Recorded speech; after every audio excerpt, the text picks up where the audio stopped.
Oi gente, eu sou a Ju do Livros e Blá Blá Blá e hoje eu tô aqui pra gravar pra vocês as leituras de janeiro e fevereiro. Eu li alguns livros e alguns dos que eu li eu emprestei, então eu não vou estar com um livro físico pra mostrar pra vocês, mas a grande maioria tá aqui. E o livro que não tiver aqui eu vou colocar a imagenzinha aqui do lado pra vocês saberem qual que é e eu vou comentar um pouquinho do que eu achei ou não desses livros, tá? Eu vou começar com o primeiro livro de janeiro, que foi O Sangue do Olimpo, do Rick Riordan.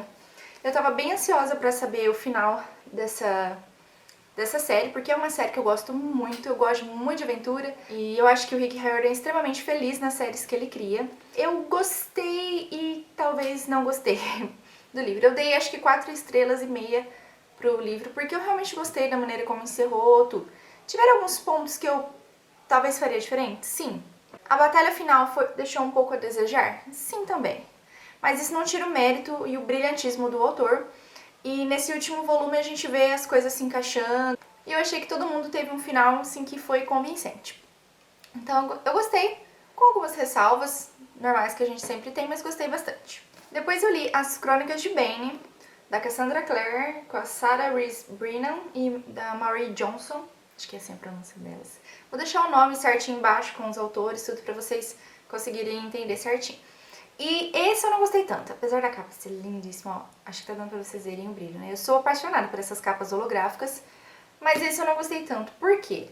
São contos, né? São as crônicas mesmo, e cada uma dessas autoras escreveu uma. Elas foram intercalando, acredito que uma ajudou a outra, mas então fica muito claro o estilo de narrativa de cada uma, então dá pra perceber quando não foi a Cassandra que escreveu.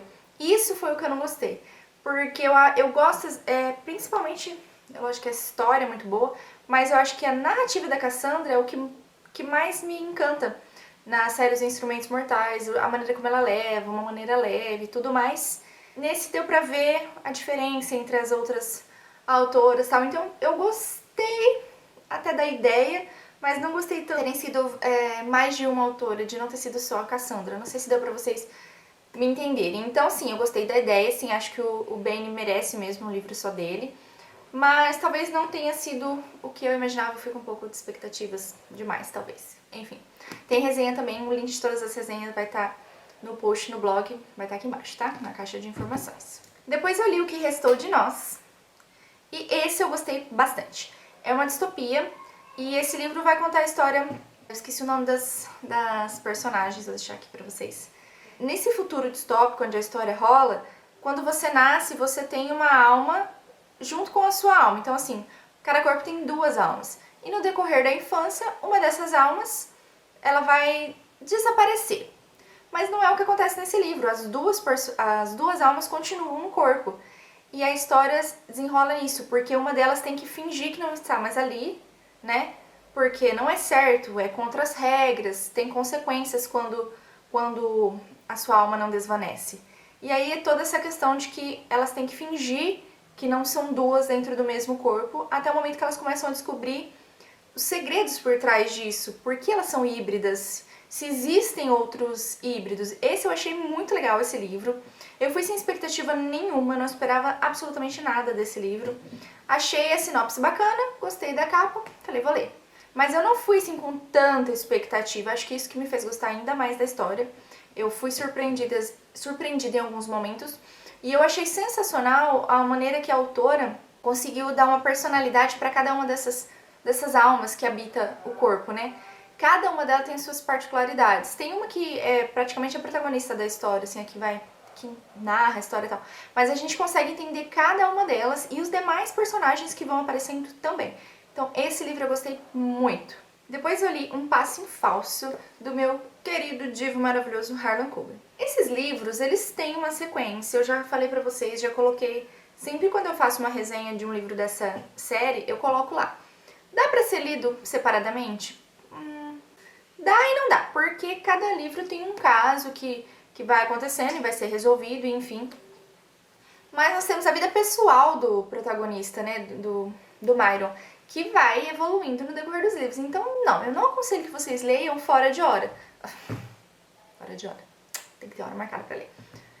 Então, não, eu não aconselho que vocês leiam fora de ordem. Eu acho imprescindível que vocês leiam na ordem, Tudo bem, a Arqueiro lançou Fora de Ordem, eu comecei a ler pelo penúltimo livro, eu li o penúltimo, e depois eu li o último, depois eu voltei pra ler o primeiro, porque a Arqueiro começou a lançar Fora de Ordem, não sei por qual motivo. Mas agora tem tudo na ordem, então leia na ordem que é mais legal. Nesse livro, o Myron vai investigar um caso um pouquinho diferente. Quando ele jogava basquete, porque o Myron ele era jogador de basquete profissional, logo que ele entrou no profissional, ele sofreu um acidente no jogo e ele arrebentou o joelho. Me identifico com o Myron, que eu também tenho o joelho arrebentado. E ele arrebentou o joelho e ele não poderia mais ser jogador, ele teve que se aposentar. E aí, então, ele foi estudar direito, ele trabalhou um tempo pra polícia também, acho que pro FBI mesmo. E ele montou uma empresa que agencia jogadores, né, esportistas. Então, esse é o trabalho do Myron hoje em dia. E aí, quando ele era jogador, ele foi ajudado por um treinador chamado Orange, que era um cara que ele gostava muito e tal, mas aí quando a carreira dele terminou, enfim, eles acabaram se distanciando. Tempos depois, a filha do Orange, a Brenda, ela é uma ótima jogadora de basquete, assim, ela é muito conceituada. E ela tá passando por uma situação difícil, porque o pai dela foi assassinado e ela tá sendo a principal suspeita do assassinato do próprio pai. E o Myron não acredita que tenha sido ela, então aí ele vai começar a ajudá-la, vai ajudar nessa investigação pra descobrir quem realmente foi que acabou matando o pai da Brenda. E pra variar, um livro que eu amei, achei a história ótima, adorei o final. A resenha que tem no blog não é minha, é a resenha da Val, mas vou deixar o link aqui pra vocês também, que a Val também é apaixonada pelo Coben. E, claro, indico muito, muito, muito, mas que leiam na ordem, assim, pra ser bem mais legal, bem mais proveitosa a leitura. Mas, sem sombra de dúvidas, indico muito. Depois disso, eu li um livro que chama Prisioneiros do Inverno, esse aqui. E também gostei muito. Prisioneiros do Inverno foi um livro que me surpreendeu, assim, exageradamente. Por quê? Quando eu li a sinopse, eu imaginei uma coisa, e a hora que eu comecei a ler o livro, era outra, gente. Esse livro, a gente começa conhecendo a Sarah, que é uma mulher que ela cresceu com o pai, com o irmão e com uma pessoa que ela chamava de tia, mas que era uma feiticeira muito influente lá, muito conhecida na época, 1800 alguma coisa. E a Sarah, um certo dia, ela tava andando na floresta e ela encontra uma pessoa que ela tinha certeza que aquela pessoa tinha acabado de morrer. Aí ela fica muito confusa e ela vai conversar com a tia pra perguntar se existe mesmo como as pessoas voltarem, né? Se é possível isso acontecer. E a tia dela confirma que sim. E deixa uma carta pra ela, dizendo que ela só pode abrir essa carta quando ela realmente estiver preparada, quando ela realmente precisar daquilo. Beleza. Alguns anos se passam, a Sarah se casa e tem uma filhinha, Gertie. Acho que é assim, é Gertrudes o nome da menina, mas ela tem um apelidinho. Enfim. E ela e a menina, elas são assim, como se elas fossem uma só. Elas são extremamente conectadas, elas têm um relacionamento muito forte, muito intenso. E um certo dia, a menininha desaparece e a Sarah surta. Enquanto vai desenrolando essa história, assim, a narrativa vai intercalando, tá? A gente vai conhecer a Ruth. A Ruth é uma menina de 17 anos, que ela mora numa cidadezinha muito pequena, tal, e ela não gosta de morar ali, ela é um pouco revoltada. Aí um dia ela tá numa festa de ano novo e ela passa do horário que a mãe dela tinha falado pra ela, ela chega um pouco mais tarde em casa, ela acha que a mãe dela vai brigar com ela e tudo mais. Só que a hora que ela chega, a mãe dela simplesmente desapareceu e ela tá sozinha com a irmãzinha de 5 anos dela. E ela começa a buscar informações, buscar pistas de onde a mãe dela pode ter ido, por que a mãe dela abandonou as meninas. E no decorrer dessa busca, ela encontra o diário da Sarah. E ela descobre que a Sarah morava na casa onde ela mora com a mãe e com a irmã, onde a Ruth mora hoje.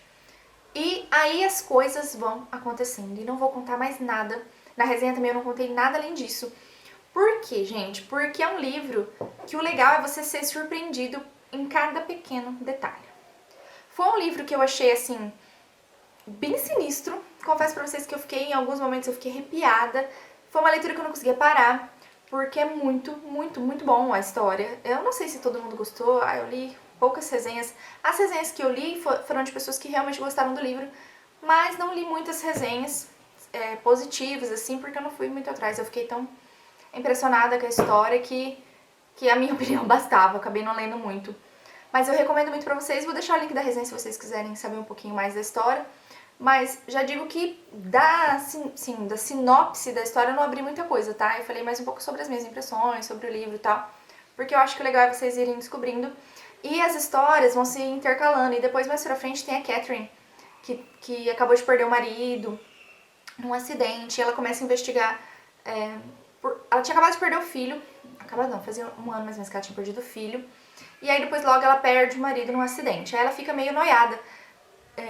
O que aconteceu? Por que isso foi acontecer com ela? O marido dela morreu numa cidadezinha muito longe de onde eles moravam. Então ela começa a querer investigar por que o marido dela estava lá, o que ele estava fazendo lá. Aí as histórias vão se unindo, tá? Vão se intercalando e o final é joia. Eu gostei bastante. O próximo livro que eu li foi O Cavaleiro Fantasma, da Cornélia Funke, e eu gostei muito desse livro. Esse livro ele é juvenil, tá? É uma linguagem mais jovem, mas eu tenho certeza que todo mundo vai gostar. É um livro bem fininho, então é uma leitura super rápida, que flui super bem. E esse livro conta a história do John.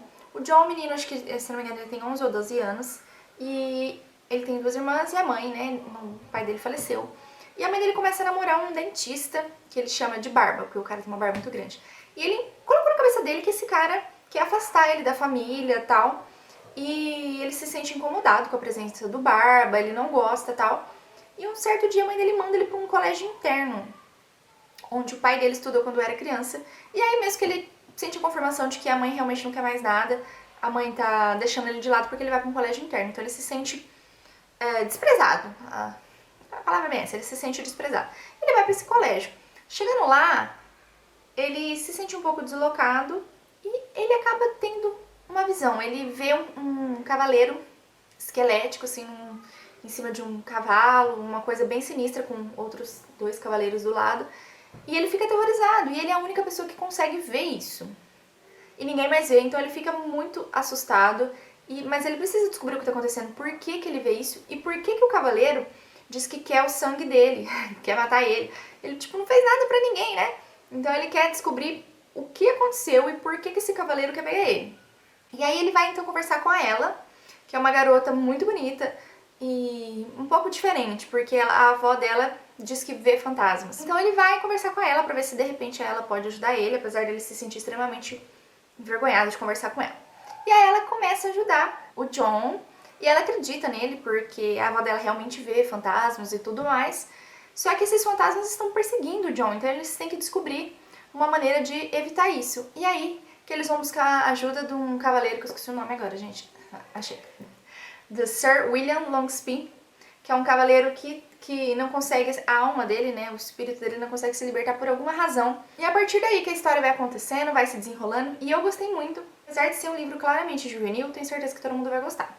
Pois eu li um livro que eu me surpreendi muito, muito, muito, muito. Eu imaginava que eu já fosse gostar, eu tinha lido muitas resenhas positivas, mas eu tinha aquela imagem de que seria um livro muito infantil. E, gente, não é. Que é o livro Amanhã, quando a Guerra Começou. Esse é da editora Fundamenta e tem uma edição tão linda. Esse livro conta a história da Ellie e dos amigos dela. Eles moram numa cidade assim que tem muitas fazendas, né? Uma cidade mais rural. Então eles estão acostumados a ordenhar vacas, a cuidar dos caminhonetes, a arar a terra, etc. Tem a cidade também, né? Mas a maioria deles vive nas fazendas. E um dia ela e um grupo, acho que são mais 6 amigos. Deixa eu ver isso. Ela e mais 6 amigos decidem acampar num lugar que eles chamam de Olho do Diabo, que é um lugar assim bem assim profundo, assim, bem escondido, bem deserto. E tem uma história que conta que um cara se escondeu lá, viveu lá, porque ele acabou assassinando a própria família por diversos motivos que no decorrer do livro a gente vai saber. E tem essa história, então eles querem desbravar esse lugar e tal, o Olho do Diabo, eles acham super legal. E eles vão ficar 3 dias lá. Eles ficam tudo se divertindo, beleza, tal. Até que termina o prazo, né, termina os dias do acampamento e eles vão voltar. No que eles voltam pra casa, eles encontram um cenário muito, muito diferente do que eles deixaram. Os pais deles desapareceram, as casas estão abandonadas, foram saqueadas, os animais estão morrendo, tá tudo devastado. Eles ficam desesperados, sem saber o que está acontecendo, e eles vão começar a investigar e eles descobrem que uma guerra está acontecendo naquele lugar, que os pais deles estão presos num lugar como reféns, né? E que os soldados que estão ali na cidade não são amigos deles, são soldados que estão contra eles, né? E aí eles vão explicando a história, a gente vai, a Ellie é a narradora, ela que vai contando a história, é como se ela estivesse escrevendo um diário, tá? Então é bem assim, próximo à narrativa, é bem bacana. E esse livro me surpreendeu muito, gente, porque assim, os personagens são adolescentes, normais, e de repente eles têm que se preparar para uma guerra, de repente eles têm que bolar estratégias, mas eles são adolescentes, eles têm 17 anos, 16, 17 anos, acho que essa é a idade média deles. E o que eu mais gostei da narrativa do John Marsden é que, tipo, ele manteve a individualidade, ele manteve essa características. Não, eles não são soldados, não, eles não foram treinados para isso. Eles são jovens que estão passando por uma situação difícil, uma guerra civil. E isso eu achei brilhante porque eles fazem coisas... Eles cometem erros porque eles são jovens, né? Então eu achei muito legal. É o primeiro livro de uma série que, se eu não me engano, tem 13? Será que é isso? Não é esse que tem 13, desculpa, gente. É uma série que tem 7 livros e esse é o primeiro. Inclusive tem um filme que foi traduzido como Guerreiros do Amanhã, achei nada a ver esse livro, mas esse nome de filme. E eu ainda não assisti o filme, agora que eu vou conseguir assistir, mas o livro eu gostei muito, muito, muito, dei 5 estrelas, eu achei muito bom, eu tô doida pra ler a sequência do segundo livro da série amanhã. Então esse eu recomendo com toda a certeza pra quem gosta desse tipo de livro de aventura, tá?